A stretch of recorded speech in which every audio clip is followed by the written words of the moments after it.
శ్రీ గణేశాయ నమః. శ్రీ గురుభ్యో నమః. శ్రీ సరస్వత్యై నమః. పెంపను తల్లివై కలుష బృంద సమాగమముందకుండ రక్షింపను తండ్రివై మెయి వసించు దశేంద్రియ రోగముల్ నివారింపను వెచ్చవై కృప గురిపించి పరంబుతిరమ్ముగాక సత్సంపదలీయ నీవే గతి దాశరథి కరుణాపయోనిధి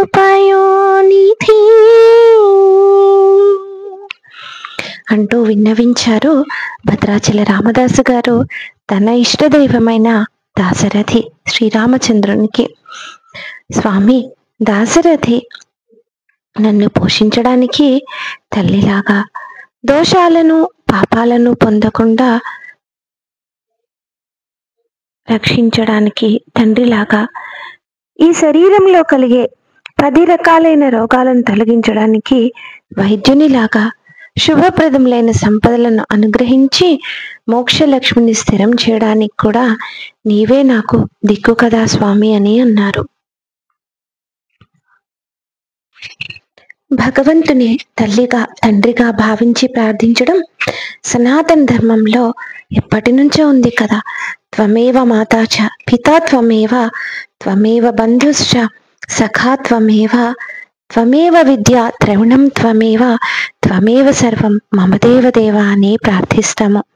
అందుకే గీతోపదేశం జరుగుతున్నప్పుడు పరమాత్ముడైన నారాయణుని విశ్వరూప దర్శనం చేసిన నరుడు అర్జునుడు ఆశ్చర్యంతో పితాసి లోకస్య చరాచరస్య త్వమస్య పూజ్యశ్చ గురుర్గరీయాన్ నత్వత్సమోస్వభ్యధికః కుతోన్యో లోకత్రయేస్య ప్రతిభా ప్రభావ అని అన్నాడు. స్వామి శ్రీకృష్ణ, నీవు ఈ చరాచర ప్రపంచానికి తండ్రివి, ఆచార్యుడవు. నీతో సమానుడు కానీ, నీకంటే అధికుడు కానీ లేనే లేడు. నీ ప్రభావం సాటిలేనిది అంటూ కీర్తించాడు. మన శేషప్ప గారు ఈ భావనను, ఈ విషయంపై తన భావనను ఇలా ఈ శతక పద్యంలో వివరించారు. నవసరోజదళాక్ష నన్ను పోషించడి దాతవు నీవంచు ధైర్యపడితి, నామనంబున నిన్ను నమ్మినందుకు తండ్రి మేలు నా కొనరింపు నీలదేహ. భళి భళి నీ అంత ప్రభువునెక్కడ చూడ, పుడమిలో నీ పేరు పొగడవచ్చు. ముందు చేసిన పాపములు నసింపగజేసి నిర్వహింపుము నన్ను నేర్పుతోడా. పరమ సంతోషమాయ నా ప్రాణములకు, నీ రుణము తీర్చుకొన నీరజాక్ష. భూషణ వికాస శ్రీధర్మపుర నివాస, దుష్ట సంహార నరసింహ దురిత దూర. స్వామి నారసింహ, ఇప్పుడే పుట్టిన పద్మపు రేకుల వంటి కన్నులు కలిగిన స్వామి, నన్ను పోషించే ధర్మాత్ముడవు నీవని ధైర్యపడ్డానయ్యా. నిన్నే నమ్ముకున్నాను కదా స్వామి, నాకు ఉపకారం చేయవయ్యా తండ్రి.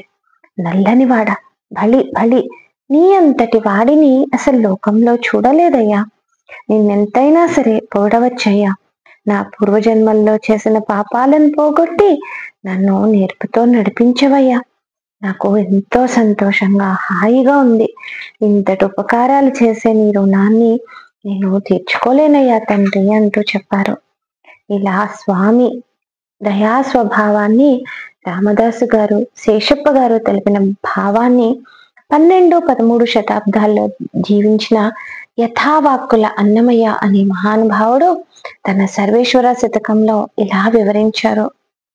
పెంపన్ తల్లిహగున్ రుజాపటల దుష్పీడా విధిక్షోభవారింపన్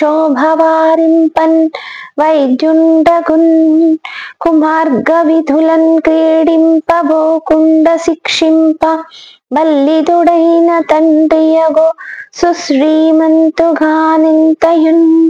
సంపద్వృద్ధియ సంగతాతయగు నీ సద్భక్తి సర్వేశ్వర. స్వామి సర్వేశ్వర, తల్లి తండ్రి గురువు దైవం దాత తోడు నీడగా ఉంటే నీ లీలా విలాసం తెలుసుకోవడం నా వల్ల కాదు.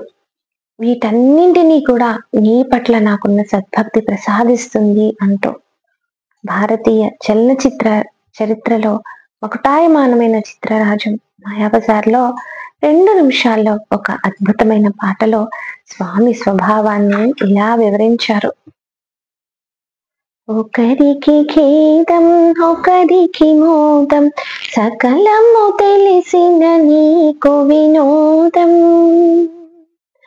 ఒకరికి ఖేదం ఒకరికి మోదం సకలము తెలిసిన నీకు వినోదం. నీ వారెవరో పై వారెవరో, నీ వారెవరో పై వారెవరో ఆ విధికైనను తెలియదయా. బాగున్నదయా నీ మాయ, బహు బాగున్నదయా నీ మాయ. భళి భళి భళి భళి దేవా, బాగున్నదయా నీ మాయ, బహు బాగున్నదయా నీ మాయ.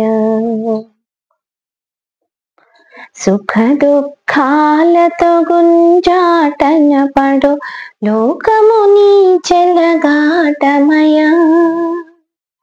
సుఖ దుఃఖాలతో గుంజాటన పడు లోకము నీ చెలగాటమయ.